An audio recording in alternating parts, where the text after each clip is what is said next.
Railway GK GS rapid fire previous question series set number 20।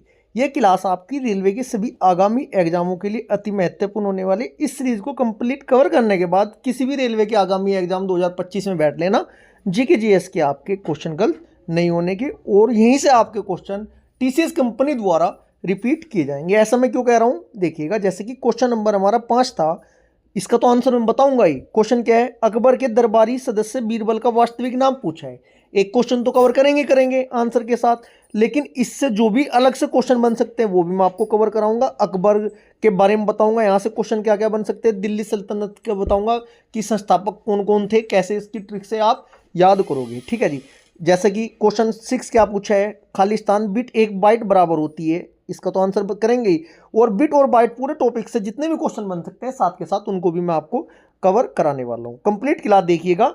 यदि आपकी GK GS की तैयारी बेहतर है तो आपका इस क्लास में फर्स्ट डिवीजन होगा और most important accepted question cover करने को मिलेंगे। क्लास स्टार्ट करते हैं। क्वेश्चन नंबर फर्स्ट, सर्वोच्च न्यायालय के कौन से न्यायाधीश के विरुद्ध भारतीय संसद में पहली बार महाभियोग चलाया गया था? अति महत्वपूर्ण क्वेश्चन है जी। क्वेश्चन नंबर फर्स्ट का राइट आंसर होगा आपका option number second, V Ramaswamy के खिलाफ। देखिएगा, बात करें वी रामास्वामी भारत के सर्वोच्च न्यायालय के न्यायाधीश थे। अपने कैरियर की ऊंचाई पर उन्हें 6 अक्टूबर 1989 को सर्वोच्च न्यायालय का न्यायाधीश नियुक्त किया गया था। ये पहले न्यायाधीश है जिनके खिलाफ स्वतंत्र भारत में हटाने की कार्यवाही शुरू की गई थी। चूंकि लोकसभा में आवश्यक 2/3 बहुमत नहीं था, इसलिए अंततः 1994 में सेवानिवृत्त हो गए। Next question, question number second, किस फाइबर रेशे को गोल्डन फाइबर कहा जाता है? राइट आंसर होगा आपका ऑप्शन नंबर सेकंड, जूट को कहा जाता है जी। किसको? जूट को। देखिएगा, जूट को गोल्डन फाइबर के रूप में जाना जाता है। जूट अपने चमकदार भूरे रंग के कारण गोल्डन फाइबर के रूप में जाना जाता है।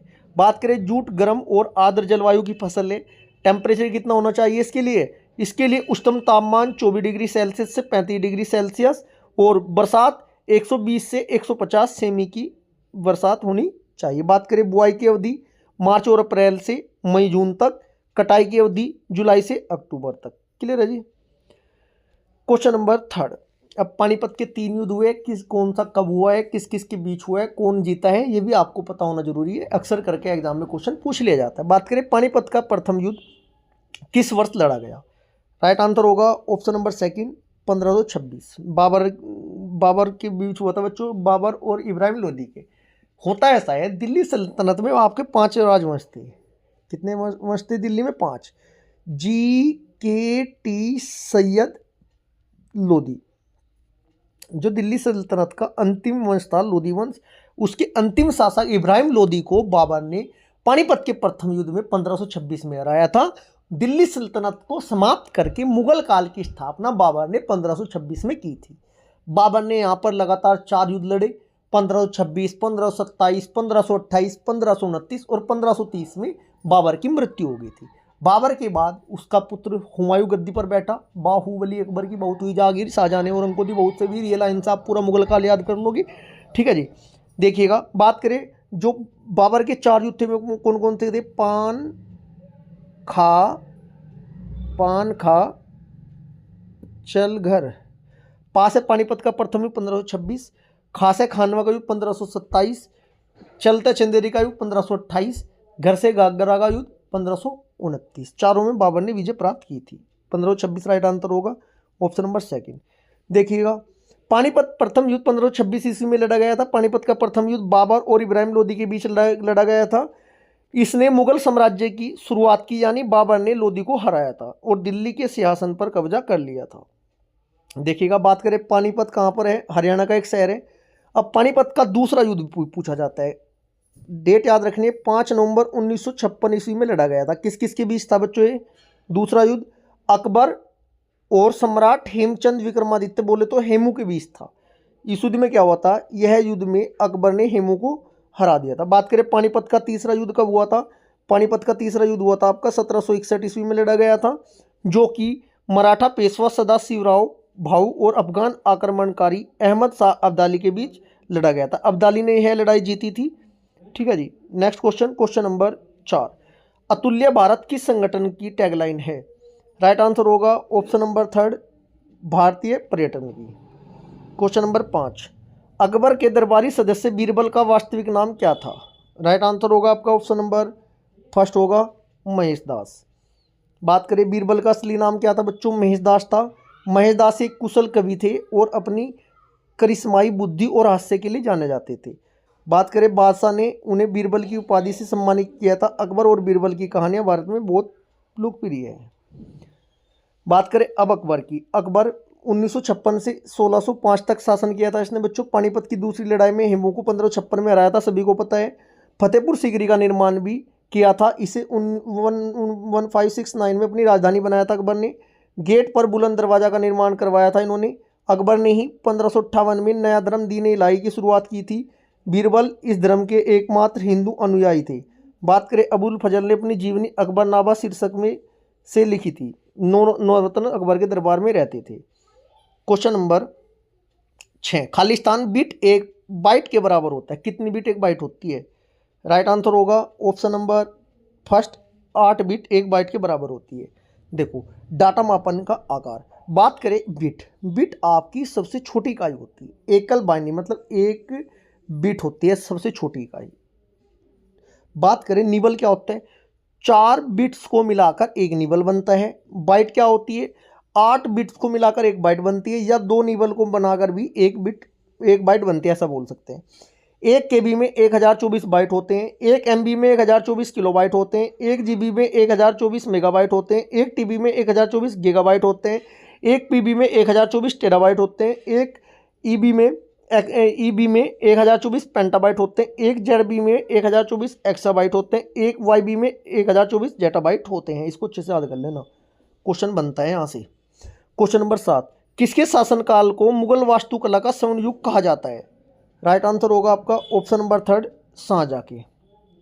क्वेश्चन नंबर 8, क्वेश्चन नंबर 8 क्या कहता है देखिएगा। Question number 8, statue of liberty स्थित है। स्टैचू ऑफ लिबर्टी कहाँ स्थित है? राइट आंसर होगा ऑप्शन नंबर फर्स्ट, संयुक्त राज्य अमेरिका में। देखिएगा बात करें क्वेश्चन नंबर 9, निम्नलिखित में से कौन सा बॉक्साइट का सबसे बड़ा उत्पादक देश है? Right answer option number 4, Australia. चीन सबसे बड़ा इस्पात उत्पादन देश है, जिसका 2020 में विश्व इस्पात का लगभग 57% हिस्सा था। बात करें भारत दुनिया के अबरक का सबसे बड़ा उत्पादक देश है।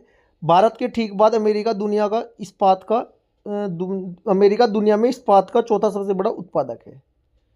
क्वेश्चन नंबर 10, निम्नलिखित में से कौन सी अंडमान निकोबार द्वीप समूह की सबसे ऊंची चोटी है? राइट आंसर होगा आपका option number third, sandal peak. बात करें सैंडल चोटी या सैंडल हिल, भारत के अंडमान निकोबार द्वीप समूह उत्तरी अंडमान द्वीप पर स्थित है। ऊंची कितनी है बच्चों? ये 732 मीटर पर। यह बंगाल की खाड़ी में द्वीप समूह का उच्चतम बिंदु है। सैंडल चोटी नेशनल पार्क से घिरी हुई है। यह उत्तरी अंडमान द्वीप में एक शहर डिंगलीपुर के पास स्थित है। क्वेश्चन नंबर 11, भारतीय संविधान के 91वें संशोधन के तहत मंत्रिपरिषद के सदस्यों की संख्या लोकसभा या विधानसभा के कुल सदस्यों की संख्या के कितने प्रतिशत से अधिक नहीं होगी? बहुत अच्छा क्वेश्चन है। राइट आंसर होगा आपका ऑप्शन नंबर थर्ड, 15।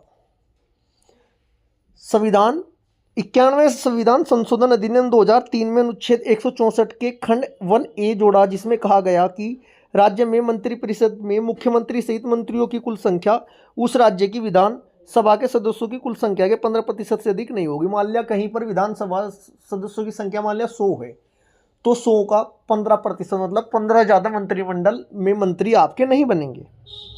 3 श्रेणी होती है, वो आप सभी को पता है। क्वेश्चन नंबर 12, 1946 में संविधान सभा के उद्घाटन सत्र में अध्यक्ष के रूप में किसने अध्यक्षता की थी? राइट आंसर होगा ऑप्शन नंबर सेकंड, डॉक्टर सच्चिदानंद सिन्हा ने।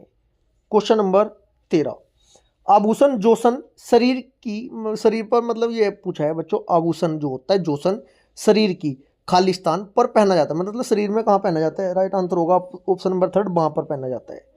क्वेश्चन नंबर 14, किस प्रसिद्ध सूफी संत को चिराग ए दिल्ली के नाम से जाना जाता था? राइट आंसर होगा आपका option number third, Sheikh Nasiruddin Mahmud. 14वीं सदी के थे यह निजामुद्दीन औलिया के शिष्य थे और बाद में उनकी उत्तराधिकारी बनी।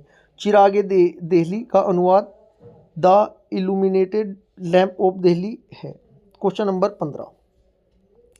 वर्ष 2011 जनगणना के अनुसार उत्तर प्रदेश के निम्नलिखित में से किस जिले की साक्षरता दर सर्वाधिक है? Right answer option number second होगा गौतम बुद्ध नगर की।